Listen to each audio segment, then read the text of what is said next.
Welcome to the Free Library of Philadelphia. My name is Andy Kahan, Director of Author Events, and I've already lost my place in my introduction. That's how wigged out I am by being able to spend some time on stage with this guy. I can tell you the simple thought of introducing our guest tonight gave me a contact high. Dave is here. Please welcome Richard Cheech Marin.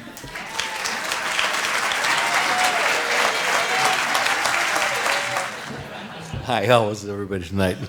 Good. Well, thank you so much for coming. Oh, it's We're excited nice. to have you back in Philadelphia. I love Philly. I used to live in the area, and at one part of my life out in Kennett Square. Anybody know Kennett Square? Yeah. Longwood Gardens. It was part of my rehabilitation program, and it seems to have worked. So. The mushroom capital of the world. The mushroom capital of the world. Yeah. We'll just keep going here. I even wrote a screenplay about it because it's the mushroom capital of the world, and I was living there when that was happening. And it was the Mexicans took over. They invaded the town in order to harvest the mushrooms. It was quite an event. And I call the screenplay El Valley Forge. So I'll tell you about it later. Well, just to start off, I have a full disclosure to make that when I was a kid, I stole money from my babysitter, who was the lunch lady, and I bought your first album with it. All is forgiven. Yeah, thanks. I appreciate the special dispensation. Of course, I got busted. Oh, yeah. The arc of the evening is going to be the following. I'll just ask Cheech some questions. We'll dance around his career a bit, and then the floor will be yours. So they say you can't judge a book by its cover, but in this case, I think you can. Would you tell us about the significance of the cover art by Brian Loomis? Well, I was trying to promote the piñata industry, you know, and they need some help. And there was a suggestion that I was trying to dispel the previous images everybody had of me, and somebody came up with the idea of a piñata, and I would be busting it open, and everything would fall out. And that sounded good to me, you know, at the time. And so there we go. And they made this giant life-size piñata and so I had a question the day. The guy looked and said, "Why are you hitting Chong? That's not Chong." What kind of candy was it filled with? A bunch of stuff. It was red, usually. Did you get to keep it? As much as I wanted. That's a perk. Yeah. I think with good reason, probably people think you were born in East LA. Mm-hmm. But could you dispel that notion and tell us where you grew up and talk a bit about your parents and your family? Sure. I was actually born in South Central LA, which is adjacent, East LA adjacent, I think. It was a very tough neighborhood. They stopped calling it South Central because of the negative connotation, and they started just calling it South LA. But it was basically 90-some% black, 10% or 8% Mexican, a few Asians, and one lost white guy, you know.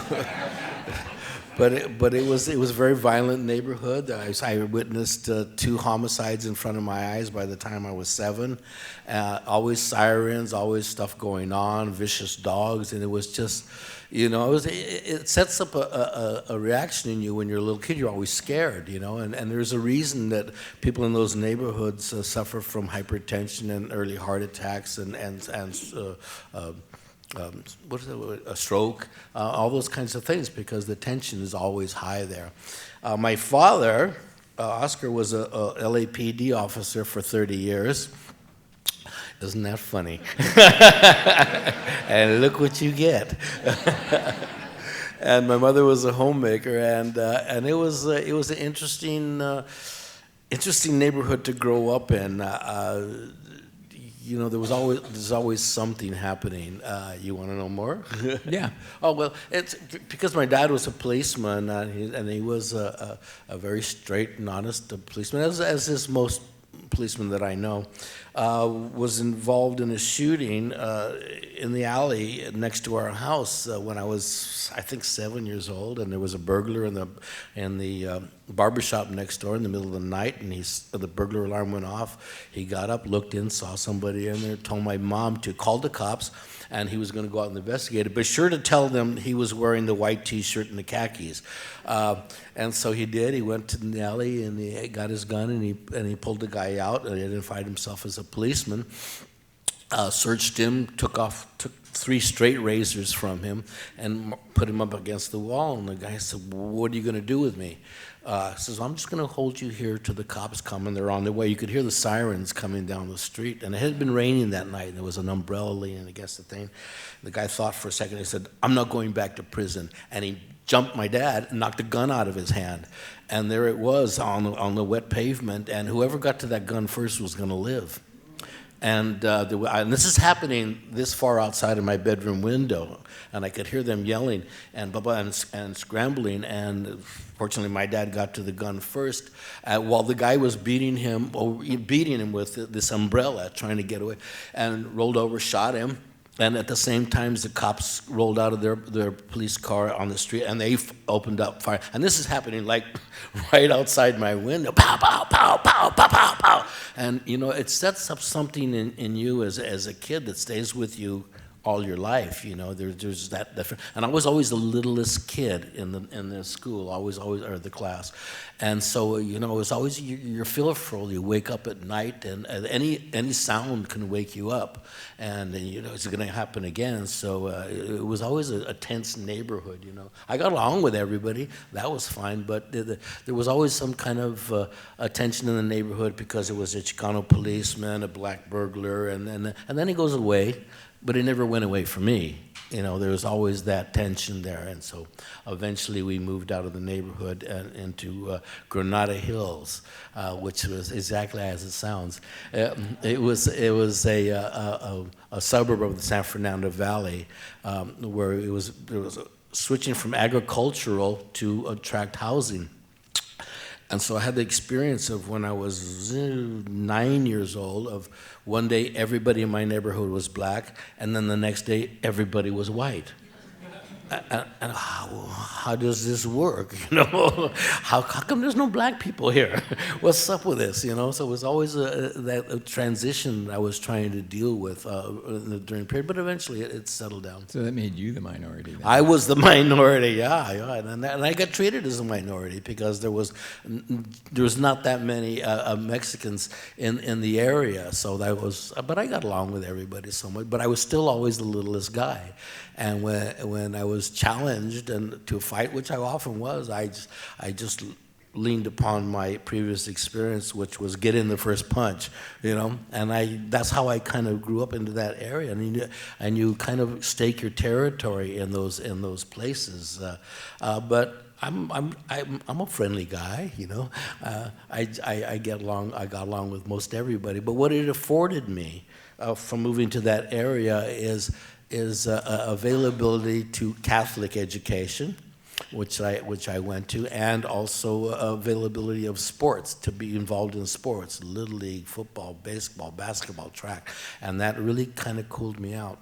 I was a good student, generally got straight A's, but I was a teacher's nightmare. I was a kid that got straight A's, but it was a wise ass, and never shut up, and that was their complaint. It's not that he's a bad kid, he just can't shut up, so I had to live with that. And so it's continued to this day.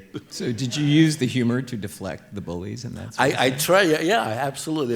You gather, in this kind of situations, you gather friends around you that are like-minded, and so then that became the mark of respect, as who was the quickest, who was the fastest, who knew more. And as I grew older, I had a group of cousins who were very academic-minded, and we challenged each other and to learn stuff. And my cousin Louis, to whom I dedicate the book, he was the ringleader, and he was this brilliant kid. He got a scholarship to every school he ever went to, starting with grade school, junior high, high school, college, University of Tokyo.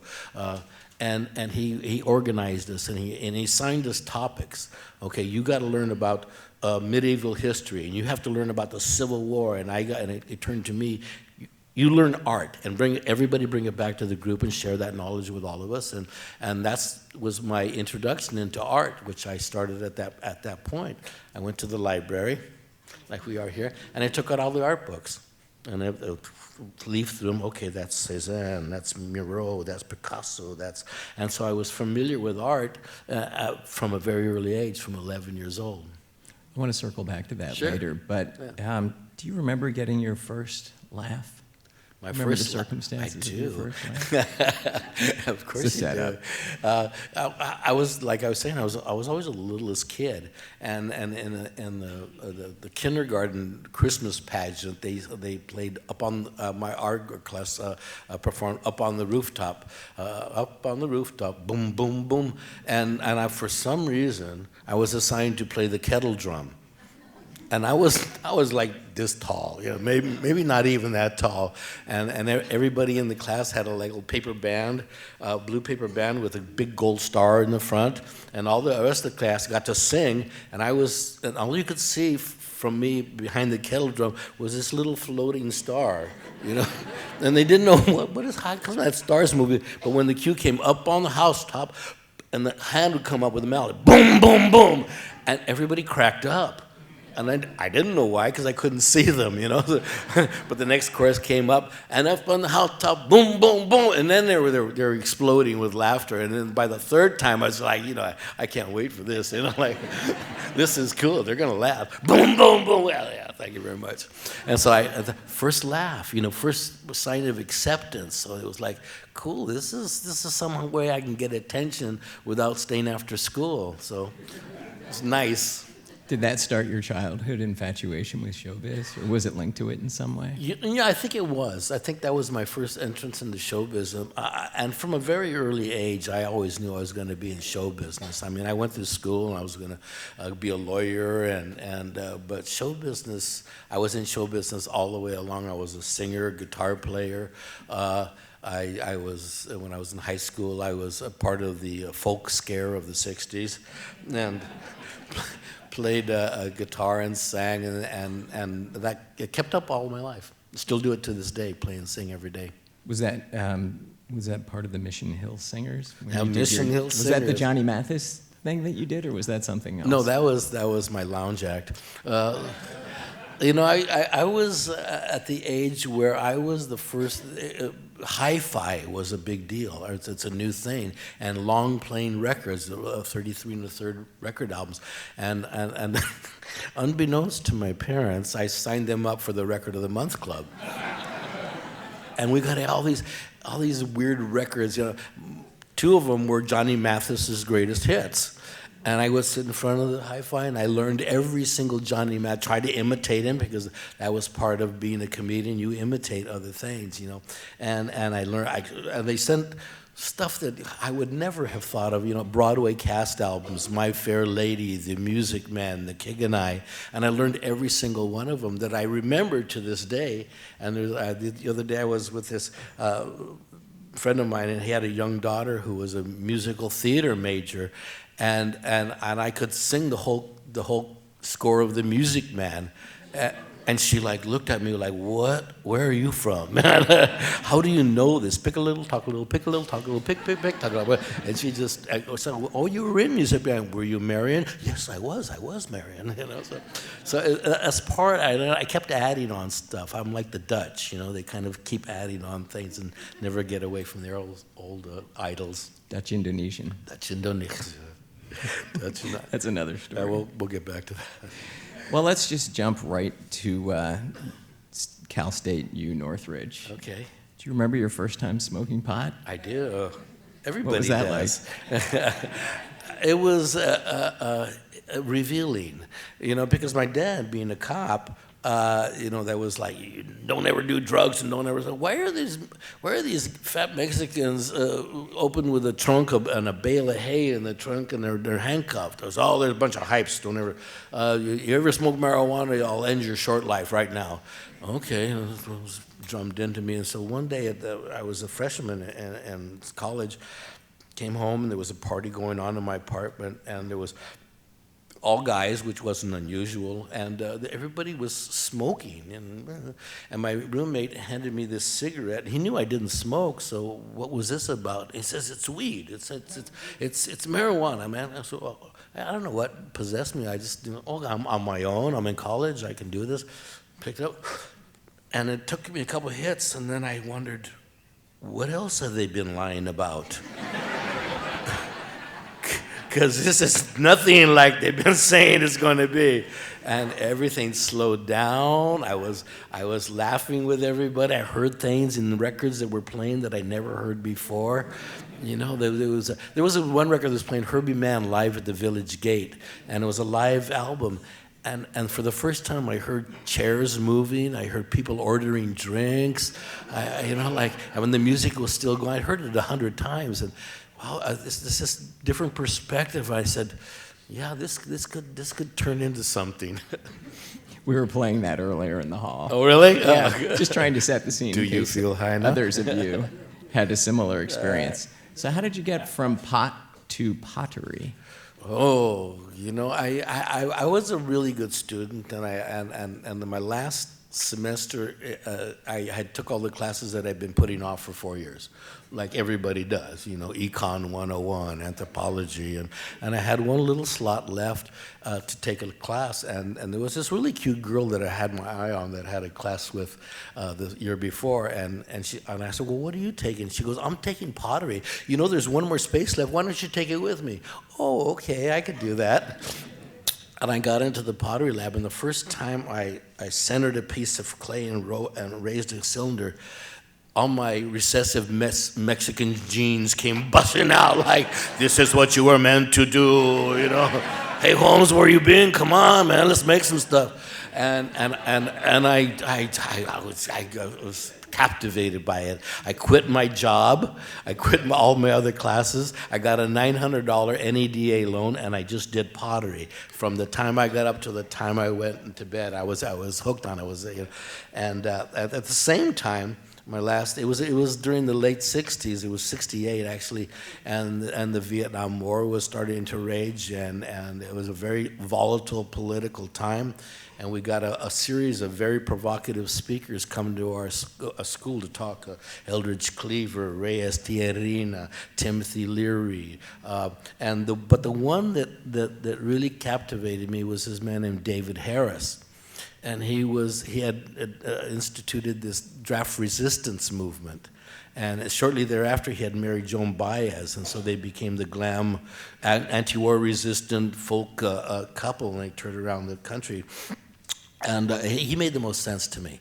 This is because this war was that nobody that I knew wanted it, and his theory was in order to resist this war nonviolently, we're going to clog the system. Don't register if you're under 18. Don't register to vote. Or don't register for the draft. If you're drafted, don't show up for physical. If you're drafted, resist. Don't show up. That seemed to work. However, it caught the attention of General Hershey, who was the director of the draft at the time, and he issued this directive that anybody who demonstrated at draft centers, burned their draft card, or did anything that he didn't like would be immediately reclassified and classified 1A and drafted and sent to the front lines in Vietnam. That was his take, and I had done all those things, so I knew they were after me, and they did in fact reclassify me while I was there. So it was a philosophical twofer. My pottery teacher said, he knew my situation. He said, I have this student who's become a very famous potter in Canada, and I'll call him and see if he needs an assistant. And that's all it took. I got on a Greyhound bus. The next thing I was in Calgary. I had never seen snow in my life. I'd never been in any place that was below 75 degrees. And I arrived in Calgary, and it was the coldest winter in 80 years. And the high during January was 20 below. That was the high. It was 20 below, 40 below, 50, one night 75 below. And I was right from Hollywood and Vine. I had a little velour jacket on, like, Jesus, it's cold out here. But I lived in the foothills of the Rockies, being his assistant, and it was the most pure time of my life, I went to the river for my water every day. I chopped wood every day, walked to his studio and made pottery every day, and it was, I was never happier in my life, and he was an avid hunter. And I'd never shot a gun in my life, even though my father was a policeman, and I went to see him qualify. Policemen have to shoot every month, and that is called qualifying, and they have to attain a certain score. And so I would go to him with him to the police academy and watch 30 policemen discharge their weapons at the same time. But I'd never fired a gun. And so he's going to, I'm going to teach you how to hunt. And he says, see that rifle over there? All right, come with me. All right, see that tree over there? All right, shoot at. Bang! And I missed the tree by like 30 yards. He says, well, this is going to be a lesson here. But eventually I started to learn, and he during the course of living with him, we shot moose, deer, bears, antelope, and I learned how to skin a bear, You don't go from South Central to bear skinning really easily, But if you need a bear skinned, I can do it. So how did you get from there to Vancouver? Well, there was an interim in there after I left Drahanchuk because the call of show business came again, and I was singing with this little dine and dance trio in the town I was living in, Bragg Creek. It only had 7 people in the town during the winter, really, and I was one of them. And they had this little trio, so I used to go down and sing with them, and all my that's where my Johnny Mathis background came in handy, and so they were going to go to Banff to play there. I said, hey, come along and sing with us up there. So okay, great. I went to Banff. I don't know if anybody's been to Banff, but it's one of the most beautiful, isn't it? It's a national park, and it's what you think of the Rockies look like when you picture them in your mind. There's these giant snow-capped mountains. And so I did that for a little while, and they were going to go to Hawaii, but I couldn't go because I was wanted by the FBI at the time. And so I eventually went to Vancouver because my roommate was from Vancouver. He said, let's go and we'll have a good time. It's wonderful. And it is a beautiful city. I don't know if everybody's been to Vancouver, but it was the San Francisco of Canada at the time, and the hippie revolution was happening in full swing there. And I was delivering carpets when I first got there, and writing for a rock and roll magazine, a music scene magazine called Poppin', writing record reviews and doing interviews. And the editor said, there's this guy I want you to meet, and I think you guys would get along really well. Oh yeah, well why? Well, he's running this weird thing. It's a improvisational theater company in a topless bar. Right away, I was intrigued. Well, how does this work?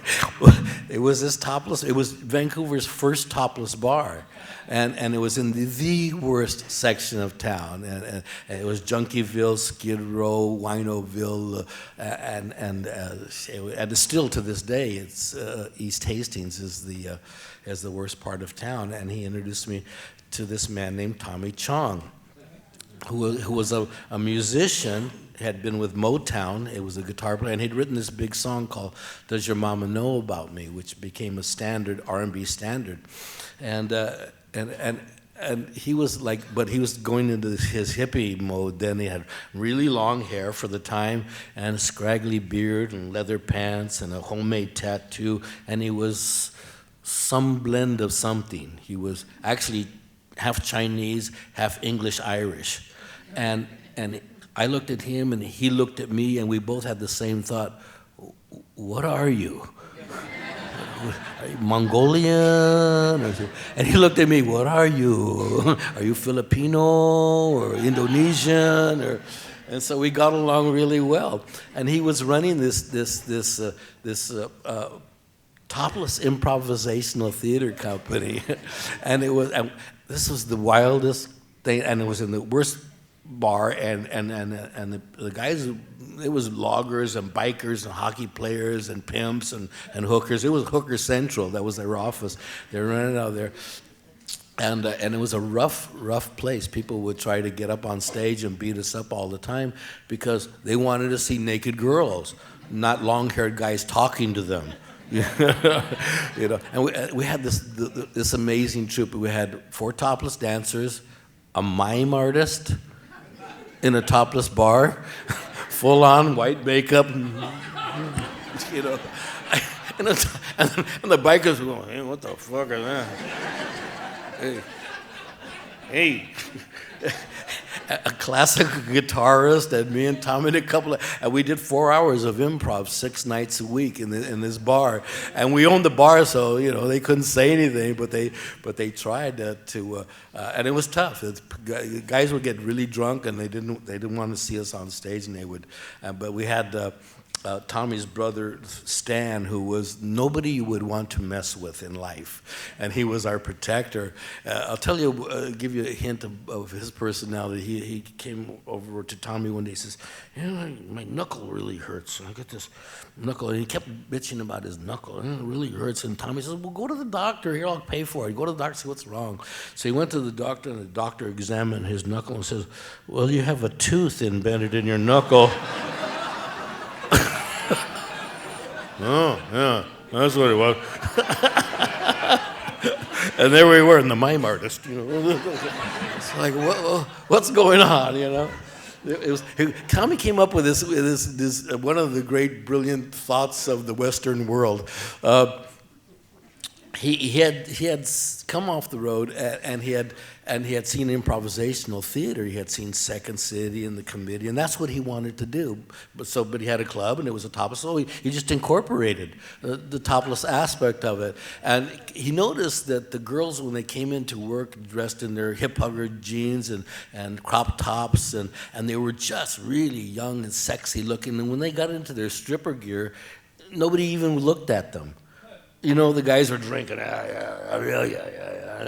and so he said, I'm gonna incorporate them. I'm gonna make them actresses. So he told them, "You're not strippers anymore. You're actresses. So you get paid less, but you still get naked." "Oh, okay." And so we started doing these improvs with guys and these girls, and they would come on fully clothed, and then somehow in the logic of the story, they would start taking off their clothes, and you could hear a pin drop in the place, and all of a sudden the guys were, And every voyeuristic tendency that every man has came out in those, and they were fascinated, you know. And then we just started. What it was, I realized in retrospect, it was hippie burlesque. We were doing hippie burlesque. It was a traditional strippers and comics, and you know that combination really worked. And I had seen burlesque before, so I realized that's what we were doing. So we had a ball doing that, man. It was great. And then you know, as all things happen, it had a shelf life, and it was 9 months we did that. And everybody else in the troupe wanted to go to the hills to get their head together, and that's what hippies did in those days. I had been to the hills. My head was together. My wallet wasn't together, you know, so we had to figure out a way to live. And so Tommy said, "Okay, here's what we're going to do. We'll form a band. You're a singer, I'm a guitar player, and we'll make a band, and then we'll do skits and music, and then we'll like maybe play Vegas." "Ah, that sounds great, you know." So in order to do that, we had to go either to Los Angeles or New York. That was heads of centers of show business. And New York was really cold. I just came from there. I can verify it's really cold. And I was from LA, and it was warm. The fly in the ointment is that I was wanted by the FBI. So, how am I going to do this? I got it. I'll go across with a phony ID. They'll never know. It was before the age of computers. And so I got my friend Bill Norris' driver's license with his picture on it. And okay, here's me. And the guy looked at, well, they're both kind of brown. Okay, go ahead. And I came back to the United States, you know. But I was still wanted by the FBI, which Tommy would say all the time from the stage, "You know, he's wanted by the FBI." Well, you shut the fuck up, man. That's not funny. Like, because they would come by my mother's house every once in a while looking for me, you know. But I knew that I was going to be exonerated and my case was going to be overturned because it was an egregious violation of the First Amendment. And everybody knew that, but by the time you were waiting for it, you're going to spend 3 or 4 years in the can. And they started sentencing the leaders of the draft resistance movement to 8 years in Leavenworth. You know, hard time. They weren't playing, and I wasn't either. And so I just kind of dodged and weaved. And sometime after we got out there, my case went it was a U.S. Court of Appeals, and they threw it out. The next day, I got a notice to appear for physical. They tried to redraft me immediately, and they knew where I was. They sent it, and when I was in Banff, I was taken up to the top of a hill by my roommate, and he says, "We're going to teach you how to ski." You know, okay, sounds good. How do you do that? And he taught me the snow plow, and it pushed me down the hill. Oh, okay, and it's good. And they taught me how to go fast, and I could go fast. They used to call me the brown blur, man. I was like, pew. I just couldn't stop. And one day hit a trench, flew up in the air, and came down and compound fractured my leg in a 7. You know, I look back and that's a compound fracture because it can't get in that position without it being a compound. And I spent the next month in the hospital and had a pin and you know it was horrendous. But it paid off down the line. And I went to the physical and I sent for my X-rays from Banff and a letter from a doctor, and I got 4F'd. Out of actually I was too FY, too fucking young, and and I got exempted from the Army on physical grounds, and now I was free to pursue our destiny as a comedy duo. So how did you get from there to Lou Adler's office? Lou Adler was the preeminent music producer, record producer at the time. He had produced such acts as Sam Cooke, Johnny Rivers, the Mamas and Papas, founded Dunhill Records, started Monterey Pop, and he was about to release this album called Tapestry by Carole King on his label. It only had 3 other artists. And he was raised in Boyle Heights, which was a section of East LA. And so he saw us at a club one night, the Troubadour, which is the club you had to be at. And he understood what we were doing. He understood that Chicano kind of lowrider humor. And so he said, through an emissary, he said, have them call me and come down to my office. So we did, and we went down to his office in A&M Records, and we went into his office, which was covered with gold records. The walls were covered. There was some records on the ceiling. They were lying on the floor. And we looked at it, wow, is this? He says, well, what do you guys want to do? And we said, make a record. You know, said, well, what kind? Gold. You seem to be able to make gold records, so we want to make a gold record. And so he said, okay, and so he gave us some money and not much, and they took a flyer and he sent us to this little mixed down room to rehearse what we were going to do. So we had to figure out how to get from stage, which was totally visual act, into records, and how to create for an audio medium, and we had no clue, you know. And so we started this process where we realized that we had to not make funny faces, we had to make sounds that were funny. It was just like a joke, but you had to hear it. And we learned very quickly that some knives stuck in a blackboard are funnier than others, you know, because we recorded all our own sound effects, you know. And so we learned that process of how to communicate audially. And the other comedy acts that were our contemporaries, Lily Tomlin, Richard Pryor, George Carlin, Steve Martin, they all recorded their albums live and on stage. It was a recording of their live act, and there was a soundtrack because there were a laugh track because everybody was laughing. You knew when to laugh, and we had this opposite thing because we were these improvisational comedians.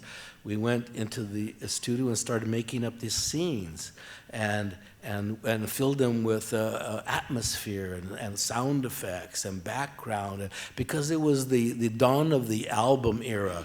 the albums were now the big thing, and everybody wanted to buy albums, and they wanted to listen to them with their headphones, and they wanted to listen to the whole album at one time. They weren't a collection of hit singles. They were this other thing that you could experiment with.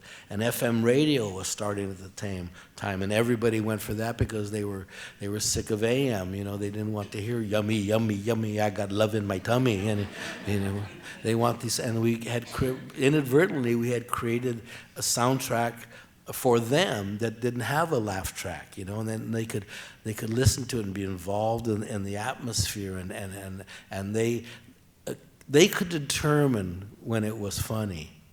And that was a really important thing that we carried with us into the movies. It wasn't don't laugh, don't laugh. It's because you heard the soundtrack, everybody else is laughing, I might as well laugh too. You could determine when it was funny and when it would laugh, and you could hear it a bunch of times, and it would be funny in a different way every time you heard it, you know. So we became this underground FM phenomenon that took off across the country, and it was a great ride. I'm telling you, the country was exploding there, and it was happening in every city that we went to.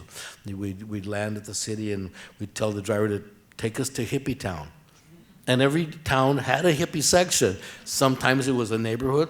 Most of the times it was one street with a purple house on it, you know. But we started connecting, and you saw that change happening in L.A., Chicago, New York, Louisiana, Albany, and it was happening at the same time. And we were kind of the comedians of that generation without a laugh track, and you determined when it was funny. Before we go to the audience, I just want to ask you to tell a story about one of my favorite characters, Blind Melon Chitlin, which still cracks me up to this day. It was a bit funny. It was an old blind blues singer, and there was a lot of them, Gary Davis and Sonny Brownie McGee and Sonny Terry, and I knew them from the folk era, and it was a character that Tommy used to do in the strip club. We would come out and he would do this character, and the basis of the character is that the moderator would give a long introduction, and then Blind Melon is a young child who had picked cotton, and he'd go on forever in this introduction, and at the end, and now Blind Melon, he was asleep, and that was the joke, blackout. So we said, well, that's not going to play in records, so we put him in another situation. We put Blind Melon. He's going to come into the studio and record a record with his hotshot producer, and he was this old blues singer. And Tommy picked up this voice of his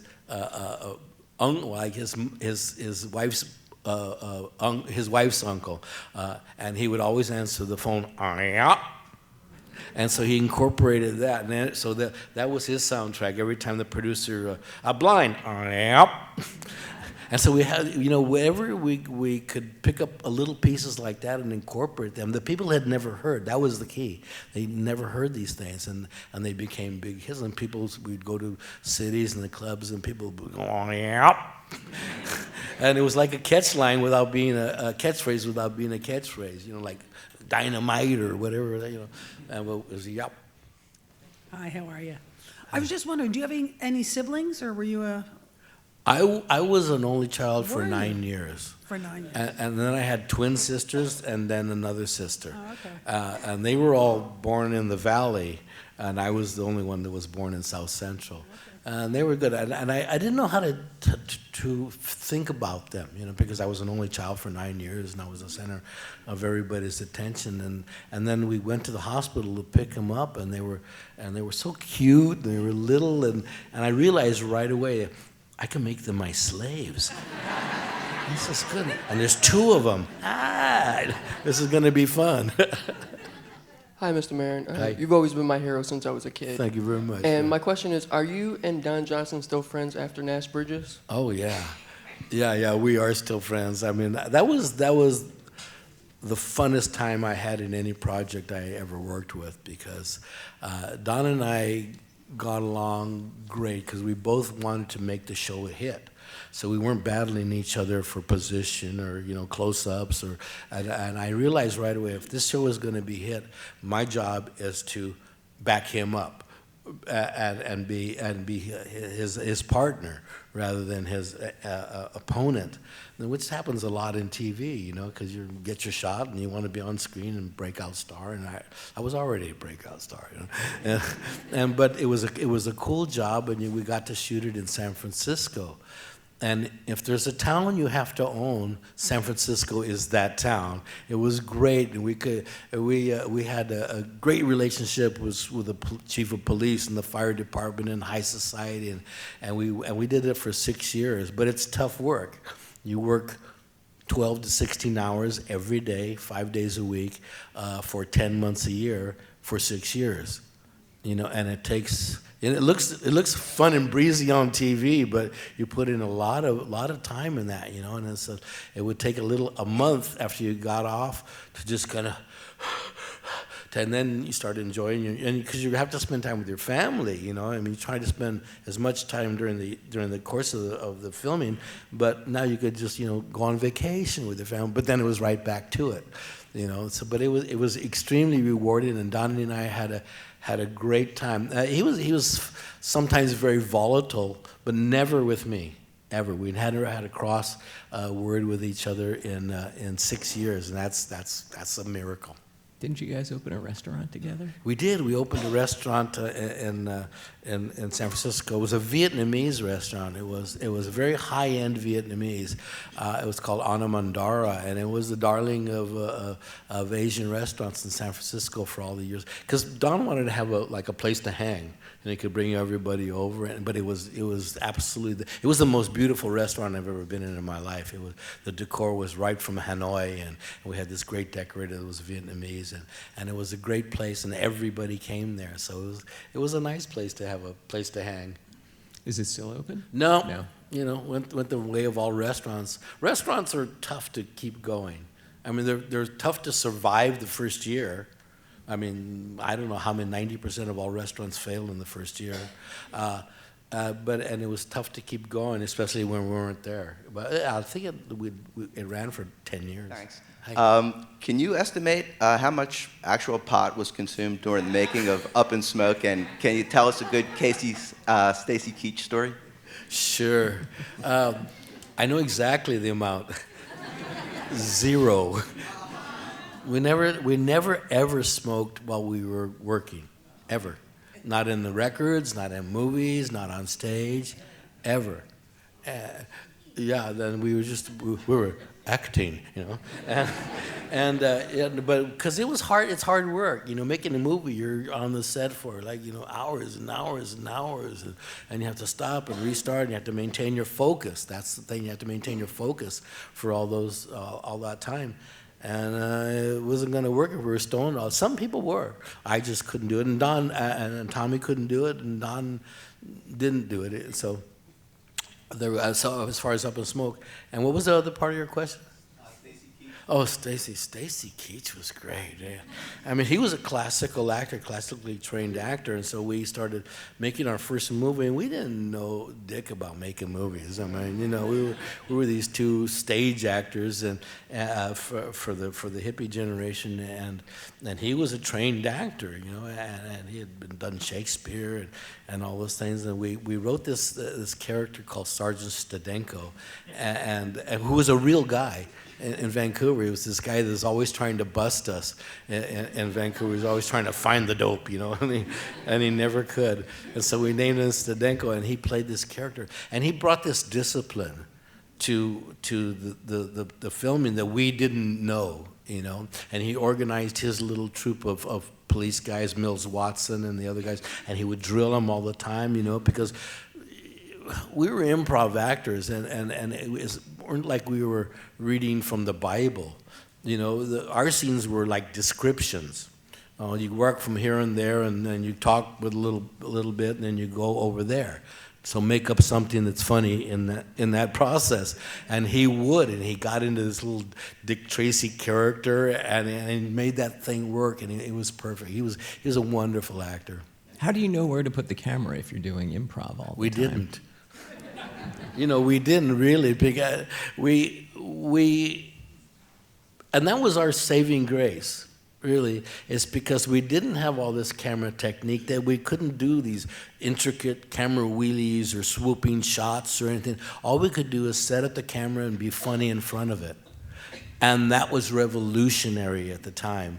I remember after we had done the movie and Lou was showing it to some of his friends, and there was one screening at Paramount Pictures on the lot where he was showing it to Pauline Kael, who was the reviewer for the New York, or for the New Yorker, and Warren Beatty at the same time, and we were walking around the lot waiting for the screening to get over, and Tommy and I were walking, and Warren Beatty pulls up into his car and he rolls down the window. He says, "I just saw your movie." He says, "You guys don't even know what you did." Well, thank you, Warren, and you're not as dumb as you look either, you know. We knew what we were doing, you know. We couldn't do it really fancy. But I don't think that was the idea, because we started this filming technique that was done in masters. We hardly even knew how to do a close-up. It was basically done in masters. And what the effect of that is that once again, you got to determine when it was funny, you know? And the comedy seeped into you rather than being crammed into you. So you could watch those scenes, and they would go on forever. I remember one of the reviews, "This scene seems to be made out of rubber." But it's funny, you know, and we'd shoot it in one take, and that was our technique. And that's why they've lasted so long, is because you can watch them and find a different funny part in some corner of the scene that's going. And we set it up so there was funny stuff happening in the frame, but not necessarily in the middle of the frame. You know, we kept doing that, and people would watch it. They'd be sitting home stoned and with their friends, and they would see a guy say, "Hey, give me a cookie," and that would be the funniest thing they ever heard. For years, they would come up to, "Hey, give me a cookie." There's a guy over here saying that, walks on, "Hey, give me a cookie, man." Yeah, and we wrote that ourselves, you know. But that was the serendipitous effect of being those kind of actors, you know, that we let it play in the masters, and it was a stroke of genius through naivete. I was going to actually ask you about the improv stuff, because Next Movie was the first movie I'd seen by Cheech and Chong. One of my favorite movies. Me too. As a teenager, it was awesome. Yeah. And I mean, it had Pee Wee Herman before I ever saw him, and it seemed all improv, and it was awesome. But I watched it a few years later on TV, and it was diamonds instead of pot. And they're aliens, and it was a completely different movie. Did you guys shoot that later? How'd that work? Yeah. Oh, that was great. So the movie was a hit. The movie was a big hit, and it was people with all these improv actors. What we did is we went to the Groundlings and raided them, and took it was an improv theater in LA that was very prestigious. It was the first year. It was the first cast that they had, and it was Pee Wee Herman, Paul Rubens, Edie McClurg, John Paragon, Phil Kaufman, Cassandra Peterson, who was Elvira. They were all in the cast, and they all had a little act. They all had characters that they did in the show. And we said, "Okay, we'll put those characters, do that character in our movie. We'll set up a scene, a context for you, and you do those characters." Pee Wee Herman, that's what Pee Wee Herman was. And and so, what was the other part of your question? Oh, diamonds.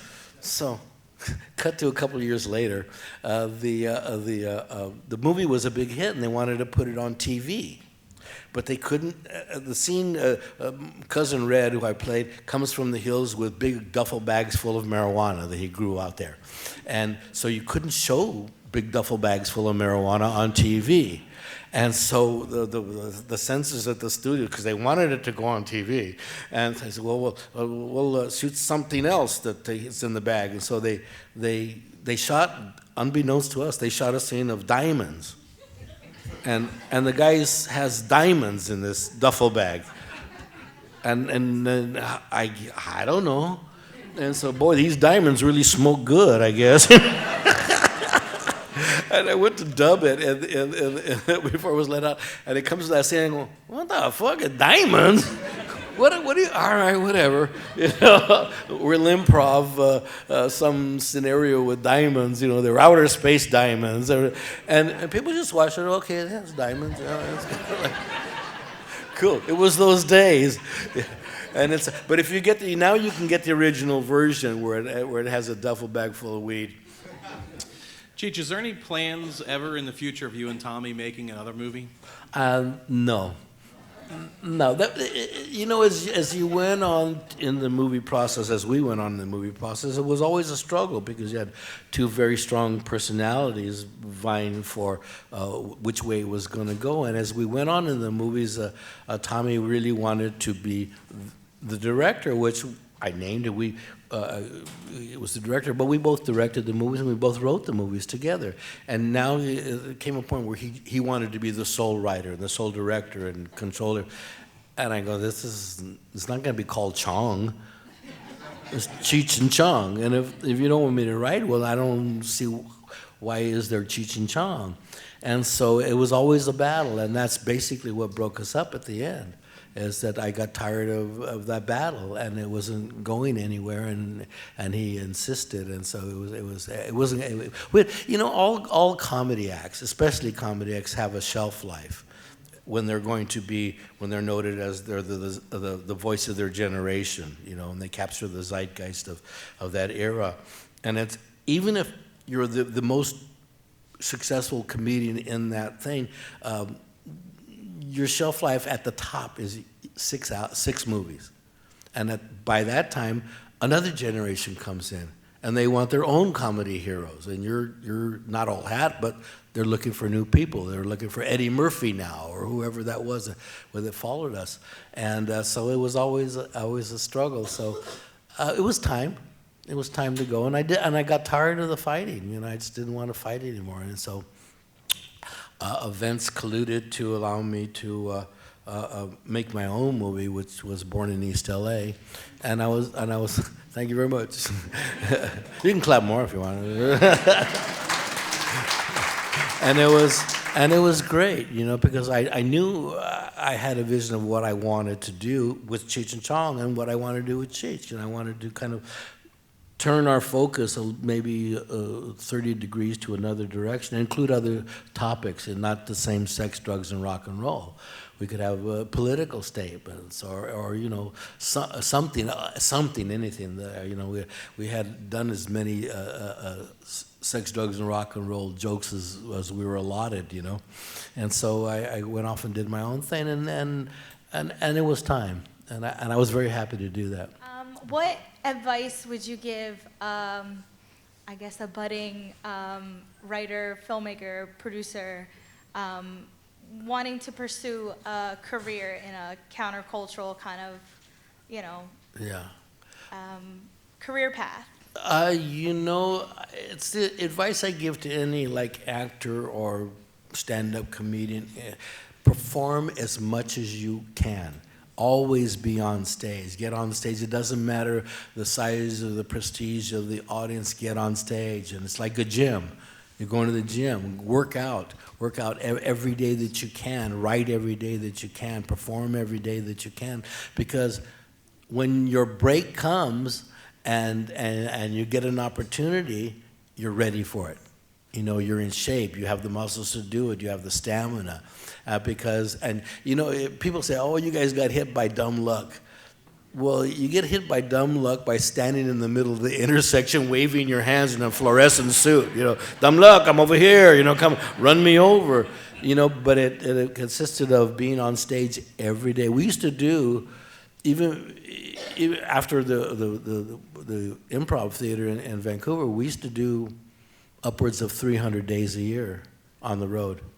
We were always on, you know, for 7-8 years, we were always on the road, you know.